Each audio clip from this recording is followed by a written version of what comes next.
I'm going to be speaking to you about how you can support your child's reading at home, as well as various things that we do in school as well to develop your children's reading.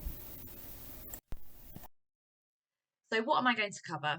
I'm going to talk about what reading for pleasure is, how we develop reading and encourage reading at school, what reading at home could look like, some of the key questions that you could ask to help support your child's reading, and also I'm going to give you a few useful websites and resources that you can use to explore this topic further. So, what makes a good reader? There are a few key things that we need to consider when looking at how is a child a good reader. Firstly, we look at the fact that they need to hear sounds within words, so they have to have that phonological awareness. They also need to know their letters. Children need to be able to decode words, so can they split a word up and then blend it back together in order to read what it says? Children need to be able to read a text fluently and clearly. So that's the mechanical element. If you give them some text, can they read it without stumbling while saying the words clearly as well? And then finally, it's really important that children gain meaning from what they read as well, that they have that comprehension. All of these things are skills that are obviously taught and developed in school, but support and encouragement from home is so important in order to make our children lifelong readers. Reading for pleasure. So, this is such a foundational element when it comes to helping our children with reading. We want them to read and enjoy reading. And I think there are so many reasons to do that. And I've just listed kind of a few of the main ones, but there are definitely more reasons than that. So I believe that reading opens up new worlds for our children by allowing them to explore different places and different characters that they wouldn't necessarily have access to in their day to day life. And this, in turn, then enhances their imagination. Books cover a huge variety of themes and cultures, and this exposes children to new ideas and new viewpoints and helps them to understand and appreciate different ways that people live and the different experiences that they have had. This also helps to improve children's general knowledge outside of their sphere of experience.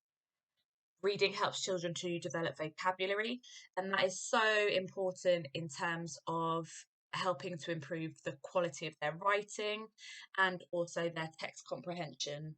If there are lots of words that they are not understanding within a text, that is going to severely hinder the meaning that they get from it.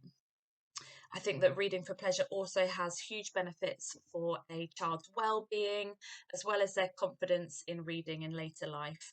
And finally, reading is obviously a life skill, and we want to ensure that we are preparing our children in the best possible way so that they can have that skill for life. How do we develop reading at school then? I'm just going to talk through a few of the things that happen within school that we do with our children. Reading is a central theme throughout our curriculum, and we are constantly working to develop children's reading and also their love of reading in lots of different ways. So, firstly, the English work that children do always linked to a high quality text, and this provides them not only a model for their own writing, but also it gives them experiences of a huge variety of different texts within their school time. Teachers will model reading on a daily basis to children, and this is not only in English lessons but in all curriculum areas. They will show children what it means to be a good reader.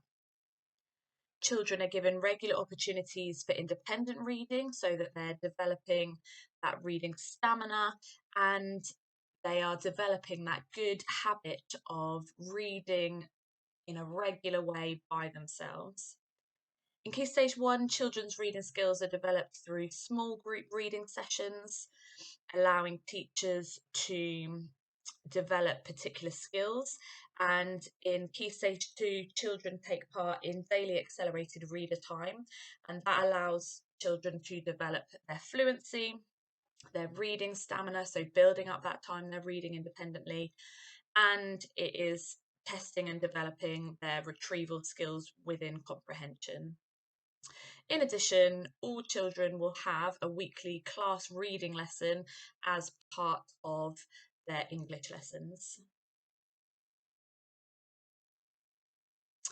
As well as all of those things, we have a library at school, and children love their weekly library slot. They really enjoy going in, looking at the wide range of books that we have, exploring new books, and picking out books for themselves rather than being told, you must go and read that. They really enjoy that independence.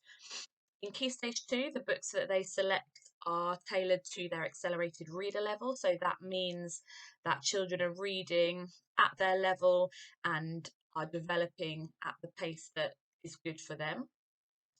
Every class has a book corner with high quality text that children can select from, and reading is actively encouraged and celebrated in class, with classes either having a class reader that they read regularly or a daily story time.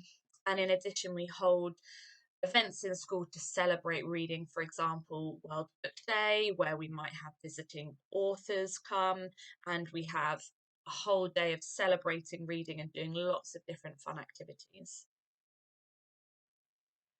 So, how could you support your child's reading at home?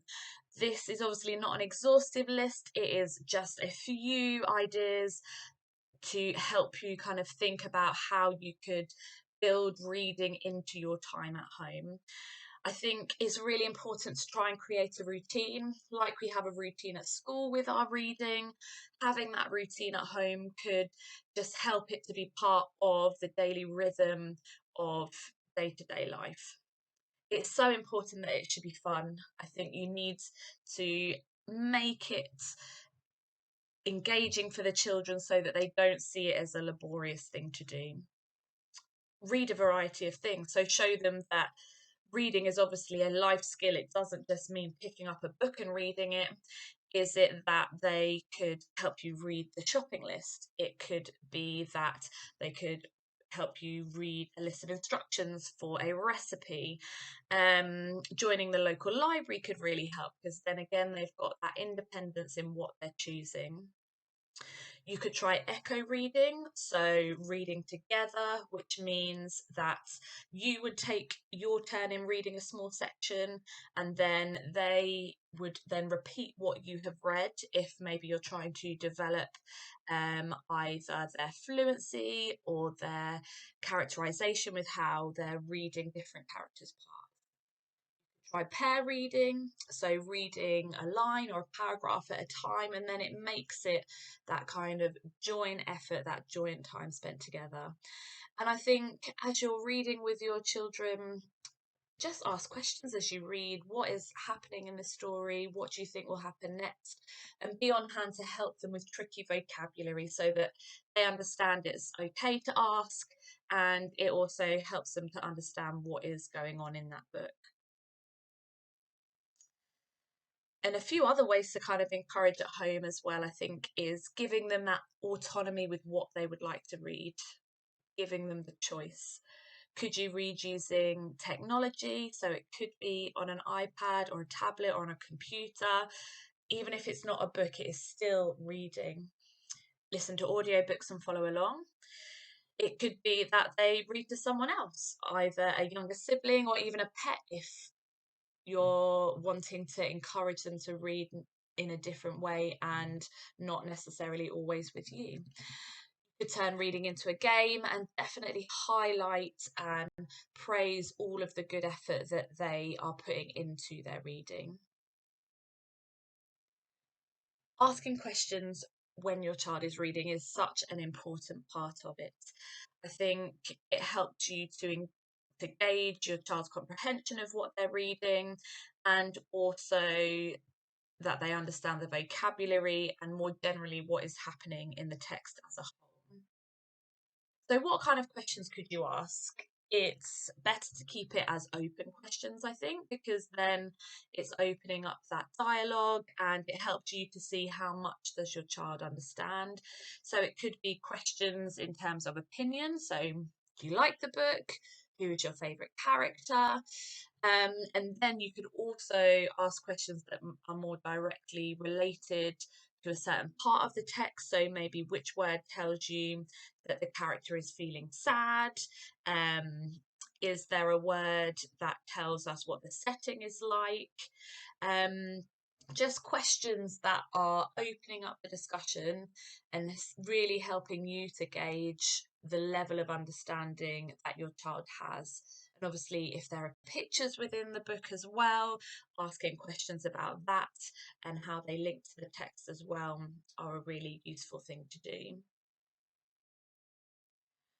So, finally, a few useful websites and resources that you can use. These are all free and available on the internet, and they just give not only some resources. So, for example, Oxford Owl has lots of online books that you can read, but all three of those websites have other tips on how to encourage reading at home, what to do in terms of maybe choosing reading materials at home, that kind of thing.